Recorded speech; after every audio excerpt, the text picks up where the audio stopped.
warahmatullahi wabarakatuh.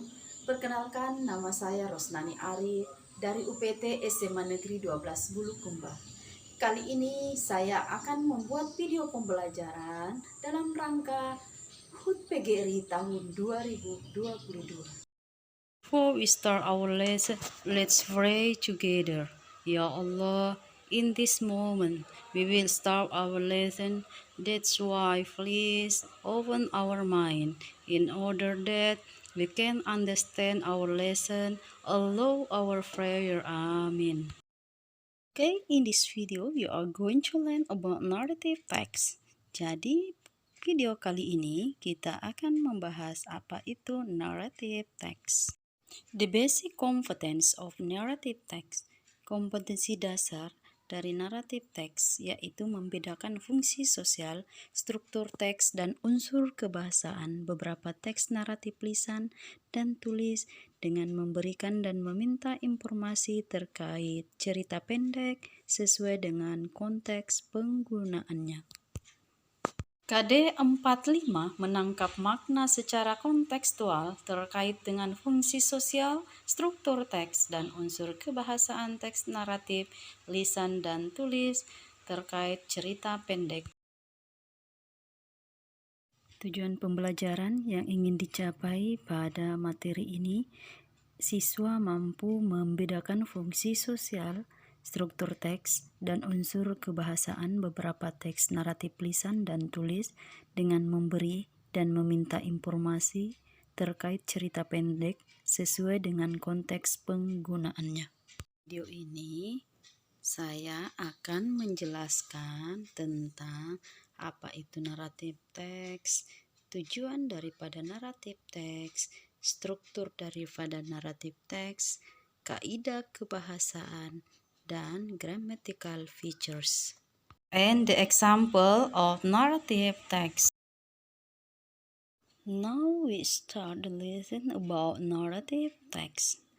Narrative text is a story with complication or problematic events and it tries to find the resolution to solve the problems. Narrative text yaitu sebuah cerita dengan adanya permasalahan dan pemecahan dari masalah tersebut. Setelah kita memahami apa itu narrative text, maka kita perlu juga mengetahui apa tujuan daripada narrative text. The aim of narrative text, jadi tujuan daripada narrative text adalah to entertain the reader or listeners about the story. Tujuan daripada narrative text adalah untuk menghibur pembaca dan pendengar tentang cerita tersebut.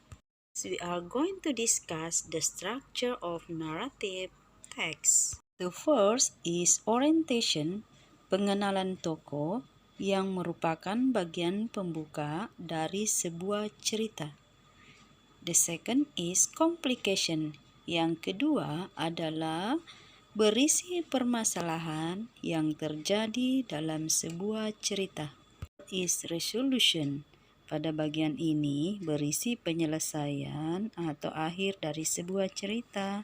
Dan the next, reorientation, yaitu nilai moral yang terkandung di dalam cerita tersebut atau kesimpulan dari sebuah cerita. Next, the language features narrative text, kaidah kebahasaan daripada narrative text. The first is using a simple past tense, menggunakan bentuk lampau.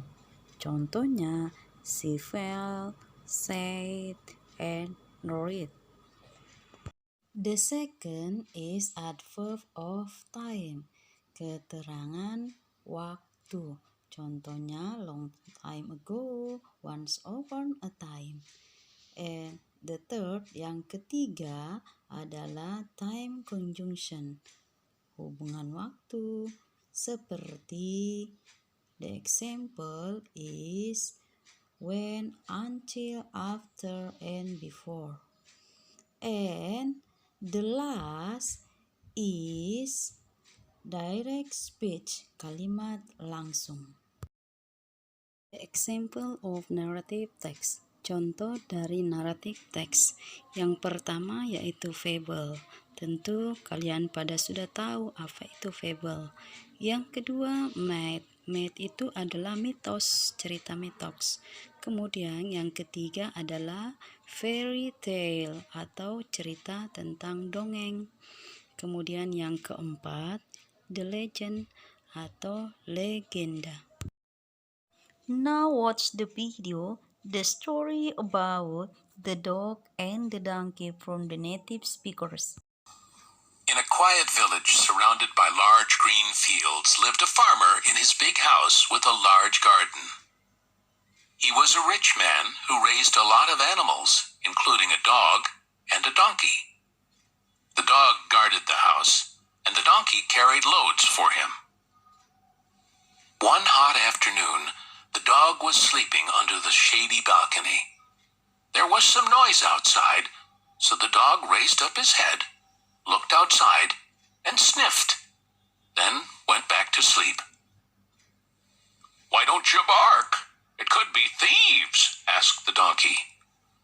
"Mind your own business," replied the dog. But the donkey wouldn't listen to him and decided to save his master from the thieves. So he began braying in a loud and annoying voice until the farmer woke up. The farmer came out, angry at the donkey's braying. He had a stick in his hand and hit the donkey so it would stop braying. The dog told the donkey, "You're better off minding your own business and staying away from other people's business." After we watch the video, we are going to discuss about the structure of the story. First, orientation. Di sebuah desa yang dikelilingi oleh ladang hijau yang luas, hiduplah seorang petani yang rumahnya besar dan kebun yang luas. Dia adalah seorang laki-laki yang kaya dan memiliki banyak hewan, termasuk seekor anjing dan seekor keledai. Tugas seekor anjing menjaga rumah, sedangkan seekor keledai membawa barang-barang si petani tersebut. Second is complication, permasalahan. Pada suatu sore hari, seekor anjing tidur di bawah balkon yang teduh, lalu ia mendengar suara dari luar. Sehingga si anjing tersebut mengangkat kepalanya, lalu melihat keluar dan mengelus badannya. Kemudian si anjing tersebut tidur kembali. Si keledai, "Kenapa kamu tidak menggonggong?" Maka si anjing tersebut menjawab, "Bukan urusanmu." Tersebut tidak mau mendengar dan memutuskan untuk menyelamatkan tuannya dari para pencuri. Sehingga ia kembali meringik dengan suara yang mengganggu sehingga si petani tersebut terbangun. As is resolution. Lalu si petani tersebut keluar dan marah kepada si keledai. Lalu ia mengambil tongkat yang ada di tangannya dan memukul si keledai agar dia berhenti merengek. Si anjing tersebut berkata kepada si keledai, "Kamu urusi urusanmu sendiri dan jauhi mengurus urusan orang lain." The message of the story, jadi pesan dari cerita tersebut bahwa kita jangan mengurus urusan orang lain, maka kita harus bekerja sesuai dengan tupoksi kita masing-masing. That's our video about narrative text. Thank you for watching. Assalamualaikum warahmatullahi wabarakatuh.